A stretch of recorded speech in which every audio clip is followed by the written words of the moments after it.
मणिपुर के विधायकों ने लूटे गए हथियारों की बरामदगी के लिए पूरे राज्य में एप्सा लागू करने की मांग उठाई है। इन विधेयकों में राज्य में सत्तारूढ़ बीजेपी के नेतृत्व वाले गठबंधन के 7 विधायक भी शामिल हैं। इस बीच राज्य के कुछ हिस्सों में दोबारा से आपको बताते चले, राज्य के कुछ हिस्सों में दोबारा से एप्सा लागू करने और जरीबाम में 3 बच्चों और 3 महिलाओं की हत्या के विरोध में इम्फाल घाटी में प्रदर्शन किए गए हैं, जबकि राज्य के 5 जिलों में कर्फ्यू में ढील दी गई है।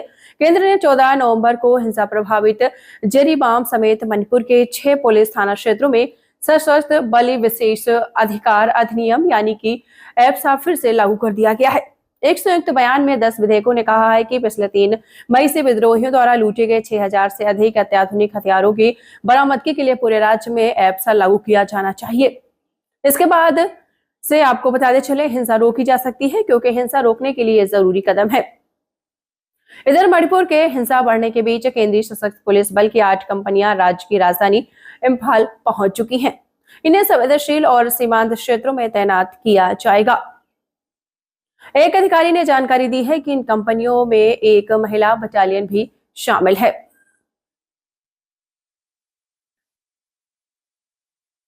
महाराष्ट्र में चुनावी शैलियों को रद्द कर राष्ट्रीय राजधानी लौटे केंद्रीय गृह मंत्री अमित शाह ने लगातार दूसरे दिन मणिपुर के हालात की समीक्षा की थी।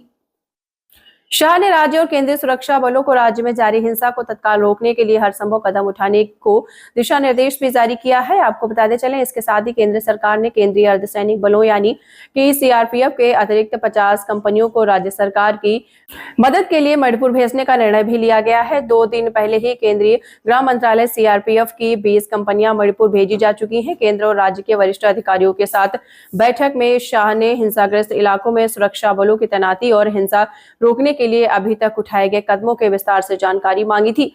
सभी ने अधिकारियों को तत्काल हिंसा रोकने का निर्देश भी दिया था। हिंसाग्रस्त इलाकों में सुरक्षा बलों की तैनाती में कमी दूर करने के लिए सीआरपीएफ 50 अतिरिक्त कंपनी तत्काल भेजने का फैसला लिया गया है, जो देश के अलग अलग हिस्सों में 1-2 दिनों में मणिपुर पहुंच जाएंगे। शाह ने स्पष्ट कर दिया है कि हिंसा की इजाजत किसी को भी नहीं दी जा सकती है। ऐसे लोगों के खिलाफ सख्त से सख्त कार्रवाई की जाएगी। सुरक्षा बलों को पर्याप्त कानूनी सुरक्षा पहले ही दी जा चुकी है। ध्यान देने के बाद भी आपको बताते चलें, ये पिछले दिनों केंद्रीय गृह मंत्रालय ने मणिपुर के हिंसाग्रस्त 5 जिलों के अच्छे थाना क्षेत्र को अशांत घोषित करते हुए एप्सा लागू कर दिया गया है।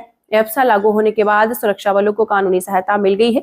अब पूरे राज्य में एप्सा लागू करने की मांग की जा रही है। अब देखना होगा कि सरकार इस पर क्या फैसला लेती है। इस खबर के बारे में आपकी क्या राय है, आप कमेंट्स बॉक्स में कमेंट जरूर साझा करें। पढ़ते रहिए fight against criminal daily newspaper.